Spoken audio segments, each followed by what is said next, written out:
Thanks, Jackie. If you want to experience the 250 years of American history in just a few hours, the Freedom Trail is something you shouldn't miss in Boston. The outside weather is 19 Fahrenheit degree right now, but as you can see, there are more and more visitors will join this parade. You don't have to be on Hell's Kitchen to be able to cook. As long as you are interested in good food and know what produce is in season, you can make any dish look like it belongs on national competition. Hey, hey, ho, ho, war on the red has got to go. Today, 80 places around the country held the anti-Iran war protest, and Northeastern is ready to control their destiny. To them, this is just another game against a team they know they can beat. How can you have a democracy or claim to have a democracy if people can't move about freely? These protesters are angry commuters. Dozens were at 5 T stations today to protest MBTA random bag checks. They handed out pamphlets and spoke to crowds standing outside. We have a very porous MBTA system. On the Green Line, you can hop on the side of the street. There's plenty of places to get in, where they're not going to have a bag check. So the whole idea that they're actually protecting us is pretty bogus. These protesters said random bag checks violate their Fourth Amendment rights. Tea riders can refuse the bag checks, but then they will not be allowed to take the tea. This is not about protecting us as citizens. This is not about protecting our nation from terrorists or crazy people who want to shoot up schools. It's about complete control of the citizenry of this country and to limit their constitutional freedoms. MBTA police officer David Finity said the inspections randomly choose passengers through a system, but some activists believe that the bag checks target certain groups of people. I know that they have been doing racial profiling, that it's arbitrary, that they choose people. They say they're doing it at random, but I know that some people are targeted. One woman that I gave a pamphlet to is an African-American woman who was sitting at a T station, and she said that she had been searched a lot. 6 years ago, MBTA started conducting random security inspections at T stations to prevent terrorist attacks. It's not efficient at all. It's a waste of money, and how many terrorists have they caught and how many millions of dollars have they spent on this program? Protesters and activists will deliver letters to MBTA officials. Governor Deval Patrick, Mayor Thomas Menino, and Department of Homeland Security to demand to end the random bag checks. Yiping Yang for WBN, Boston Common. The shootings prompted new concerns on guns getting into the hands of mentally unstable people. However, Massachusetts is one of the worst states with sharing mental health records with the FBI. It's 30 Fahrenheit right now, and 1,400 people just back from the polar plunge. And as you can see, all of them are now in the white heating tent. All of this trash is from the Charles River cleanup. If you want to enjoy the beautiful day along the river, make sure you do your part.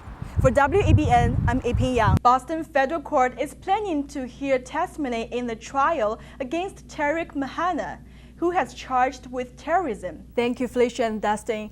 Chemotherapy is now being used to treat cancer in an unexpected way. Thanks, Katya. A lot of people are waking up this morning to see several inches of snow accumulated just overnight.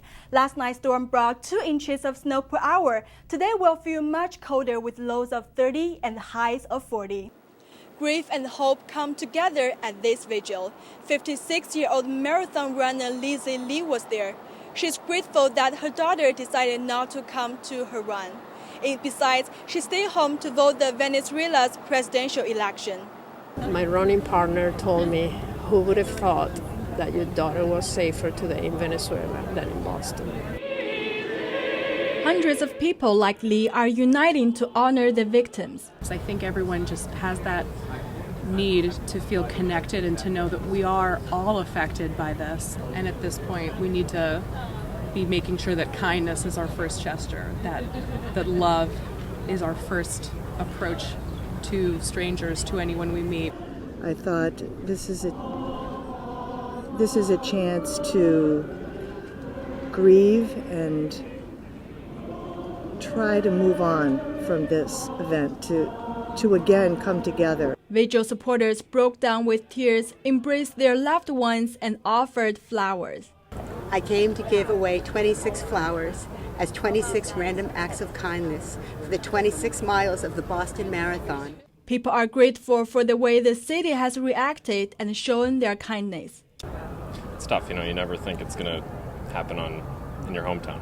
And, I'm sure you hear everybody say that, but you don't quite know how you're going to react until it happens to you. And I'm just impressed with how the city of Boston's handling it so far and all the people here. So it's been great. It brings up the fragility of all of our lives.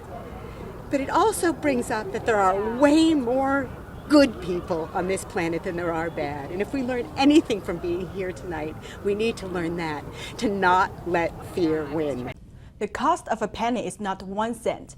Economists say every year, every American loses $3.65 in wasted counting change. It means $1 billion for the entire country. Some say the government is being penny-wise, pound-foolish. I have like a jar in my room that I put all the pennies in, and then they've been saving up for probably a few years. Like I noticed the other day a penny fell on the floor. I didn't bother picking it up. Pennies in America are hardly heavenly. Everyone seems to have 2 cents about whether to stamp it out and plug the nickel. Jeff Gore is a physicist from MIT who says keeping the penny defies logic. Last year, it cost 2.4 cents to make every single penny. All right, so there are a lot of better ways to be using the government's money than to be minting a worthless coin. This year, it costs more money than ever to produce the coin because of the rising cost of metals. The price is useless, so maybe people are deluding themselves that $4.99 is cheaper than $5, but it's really the same thing. And in the meantime, we have to make tons and tons of pennies every year. Some economists argue that the penny increases sales by narrowing the price gap between buyers and sellers, but others say the gap is insignificant. It's a big, horrible waste of time. Although the penny does not facilitate cash transactions, it does slow down those transactions. Gore says Americans end up losing sales by counting pennies, but retailers are not so sure. I think it might actually negatively impact our business. For example, we have a salad that's $6.99. So if we raise it to $7, people might think that's too expensive for a salad. Economists say the 99-cent marketing trick is a gimmick. I don't think it will cause inflation.